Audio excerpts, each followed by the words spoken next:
Hace 2 años quería entender cómo funciona el multitenancy de verdad, no con tutoriales, no con ejemplos de 5 líneas, con código real, con una app completa que lo implementara desde principio a fin.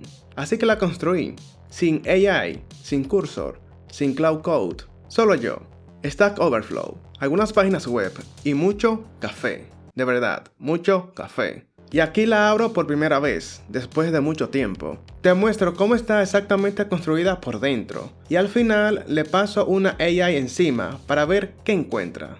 Spoiler, encontró cosas. Cosas que yo nunca vi. Así que esta es la base. Un SaaS de inventario multitenant. Base de datos dinámica por cliente. .NET 8. Entity Framework. SQL Server y Docker. El mismo patrón que el video anterior, pero esta vez con código que puedes clonar, estudiar y usar como punto de partida. Así que vamos adentro. Pero ojo, antes de entrar al multitenancy, déjame mostrarte cómo está organizado todo. Una sola capa, un solo proyecto, todo vive aquí. Y esto es intencional. ¿Por qué? Bueno, esta app es una base, un punto de partida para entender el patrón. Aquí no necesitas arquitectura limpias en 3 capas o Domain Driven Design. Cuando entiendas cómo funciona aquí, puedes moverlo a la arquitectura que quieras. Dentro de API tenemos estas carpetas. Controllers, que contienen los endpoints. Uno por módulo. Product, Brand, Categories, Suppliers, Warehouse, Inventory Movement, Tenant, Users. Entities, que contienen los modelos. Todo hereda de Base Entity. Y Base Entity tiene una sola responsabilidad, cargar el tenant. Data, los dos DB contexts. Aquí vive el corazón del multitenancy. Llegamos ahí en un momento. Service, aquí se implementa la lógica. Tenant Context Service, Tenant Service y Token Service. Middleware, una sola clase. Tenant Resolver, la que intercepta cada request y resuelve de qué tenant viene. Interface. Aquí están los contratos. Acá tenemos iTenant Entity, iTenant Context Service y iGeneric Repository, DTOs y mappings. Acá están la entrada y salida de datos, limpio, sin exponer entidades directamente. Esto es simple, directo y sin capas innecesarias. Es lo que necesitas para poder entender el patrón sin que la arquitectura te distraiga.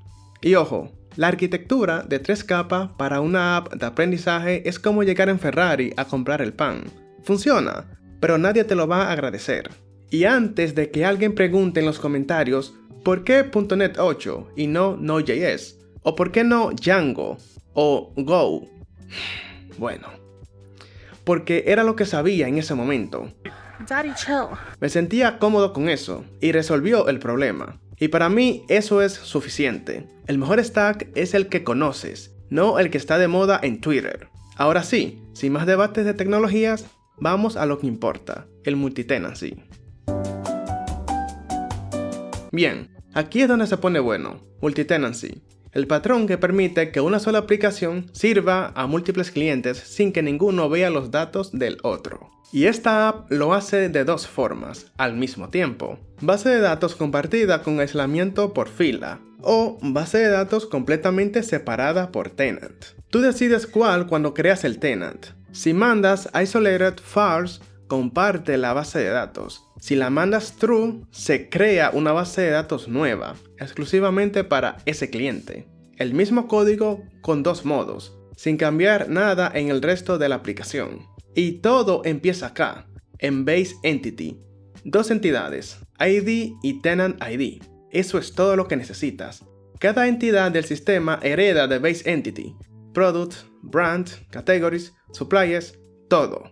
Eso significa que cada registro en la base de datos sabe a qué tenant pertenece, sin excepciones. Y iTenant Entity es el contrato, la interfaz que garantiza que cualquier entidad que agregas en el futuro va a tener ese Tenant ID. No es opcional, no puedes olvidarlo en el contrato. Si tu entidad no implementa iTenant Entity, el compilador te lo va a recordar, que es mejor que el abogado del cliente. Ahora, los 2 DB contexts.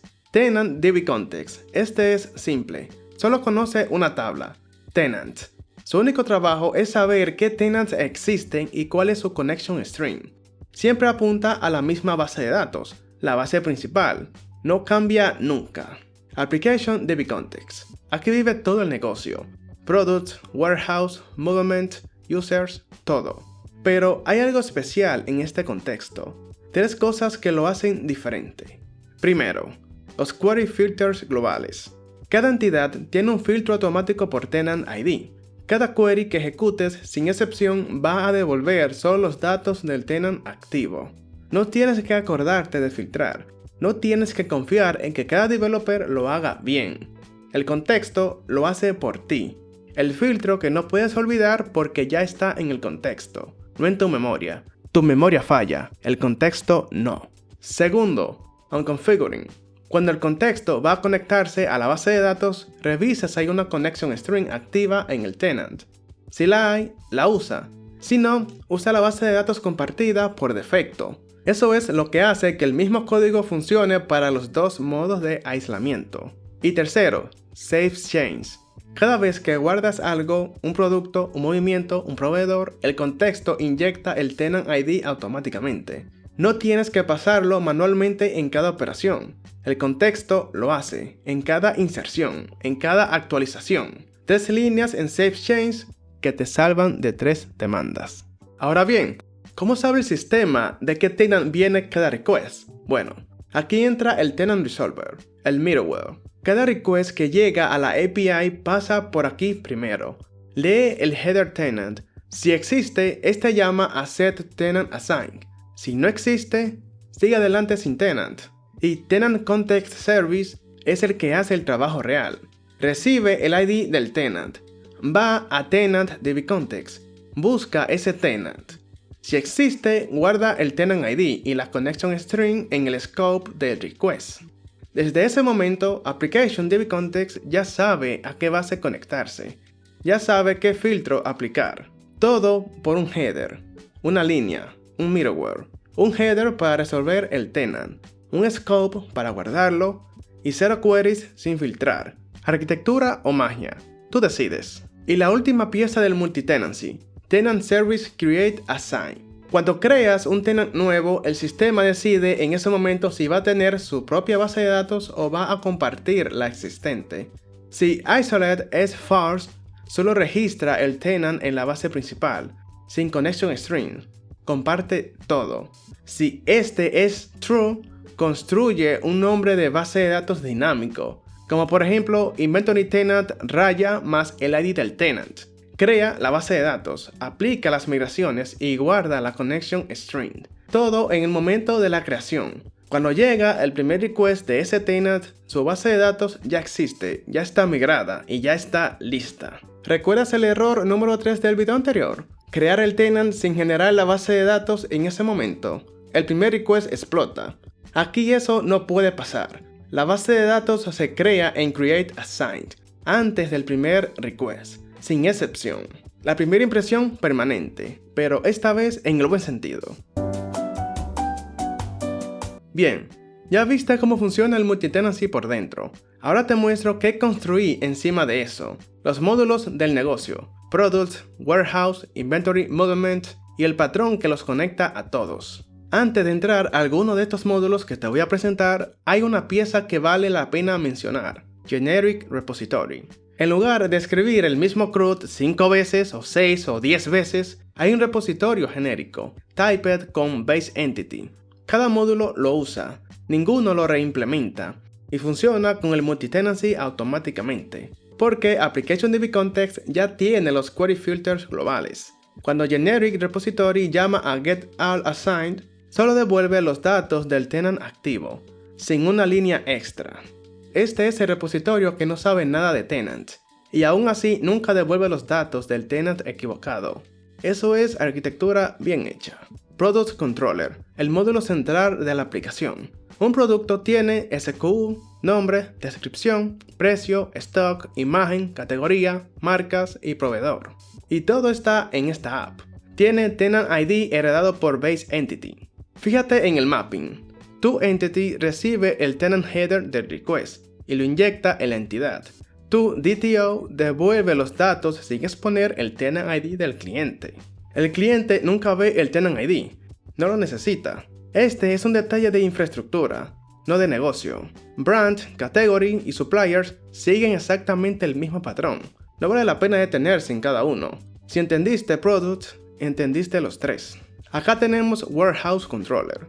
Múltiples almacenes por tenant. Cada tenant puede tener sus propios almacenes y solo ve los suyos. Hay algo interesante aquí. Antes de crear un almacén, el controller verifica que el tenant exista en el tenant DB-Context. Es una validación extra. No confía solo en el middleware. Si el tenant de header llegó, pero ese tenant no existe en la base principal, devuelve un error claro antes de intentar guardar nada. Esto es Defensive Programming. Pequeño detalle evita errores silenciosos. Y acá tenemos el módulo más interesante de los tres. Inventory Movement Controller. Un movimiento de inventario es una entrada o salida de stock. ¿Quién lo hizo? ¿Cuándo? ¿Cuánto? ¿De qué producto? Y tiene lógica de negocio real. Si el movimiento es una salida, verifica que hay stock suficiente antes de proceder. Si no hay stock, devuelve un error. No descuenta nada. Si hay una salida, suma al stock del producto automáticamente. Y el usuario que creó el movimiento queda registrado. App User ID. Esto es auditoría completa. Además, verifica que el producto pertenezca al mismo tenant de request. Aunque el query filter ya filtra automáticamente, hay una verificación explícita extra. Si el tenant ID del product no es igual al tenant header, si no coinciden, devuelve un 404, no un 403. No expone que el producto existe, pero es de otro tenant. Ese detalle parece pequeño, no lo es. No es la única defensa, pero es una defensa.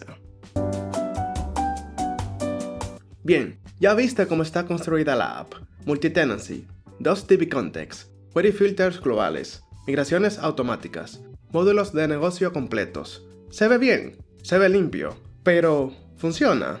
Hace años que la construí y asumí que sí. Hoy lo vamos a verificar. Antes de ver los resultados, déjame mostrarte qué es TestSprite y cómo lo configuré. TestSprite es un agente de testing autónomo con AI. Se integra como NCP Server directamente en tu editor, ya sea VS Code, Cursor o Cloud Code. Le dices qué proyecto tienes. Él lee el código, genera el plan de test, los ejecuta contra tu API real y te devuelve un reporte completo, sin escribir un solo test manualmente. La configuración son 3 pasos. Primero, crea el API Key en el dashboard de TestSprite. Segundo, agregar el NCP Server al NCP JSON con tu key. Y si no sabes dónde está este archivo, en VS Code abre la paleta de comandos con cmd shift p, buscas NCP add server y VS Code lo agrega automáticamente en tu carpeta de usuario.